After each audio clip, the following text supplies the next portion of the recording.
In Cleveland. Here to discuss, Sean Spicer, the Chief Strategist and Communications Director for the Republican National Committee. So, Sean, we're sitting around thinking this morning, what are we going to talk to Sean about? And I was just curious, or as John would say, apropos of nothing, what are your three favorite things about Mike Pence? About Mike Pence? I think he's a great conservative. He's been a stalwart on conservative issues.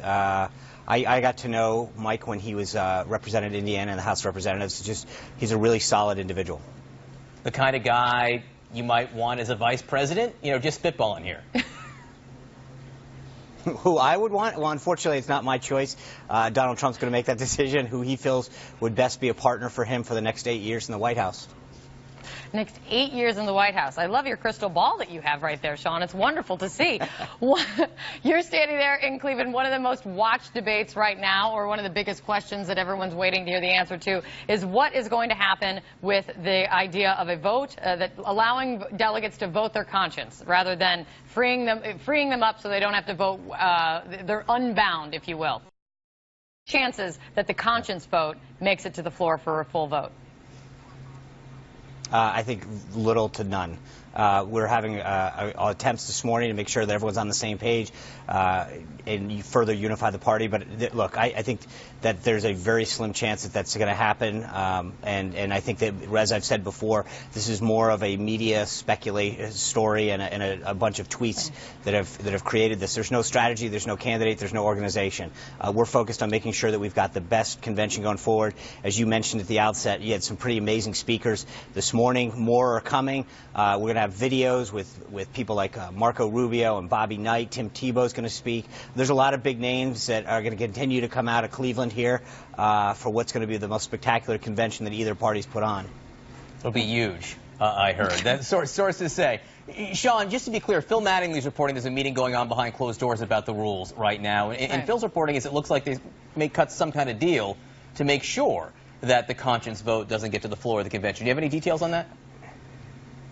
Well, first of all, it's a lot more than that. There's a lot of issues at stake. As you know, we have 42 rules. There's a lot of issues that were coming up, and in the interest of time, I think most of these delegates had never met each other before prior to arriving last night, and the opportunity was to sit down, find out if there was some more common ground going forward on all the rules. This is not just about one particular rule. There was a lot at stake, and a lot of people had varied interests, and I think the idea was to get them to sit down and talk and find out if we could find some common ground. But I feel very confident about where we are.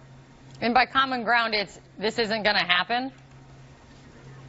Well, I think, yeah. I mean, this is not going to happen. The votes aren't there. And I think what we want to do is make sure that everyone understands the bigger picture. The more unified we are as a party, the better chance that we have of making sure that Donald Trump is elected and Hillary Clinton doesn't get inside the White House.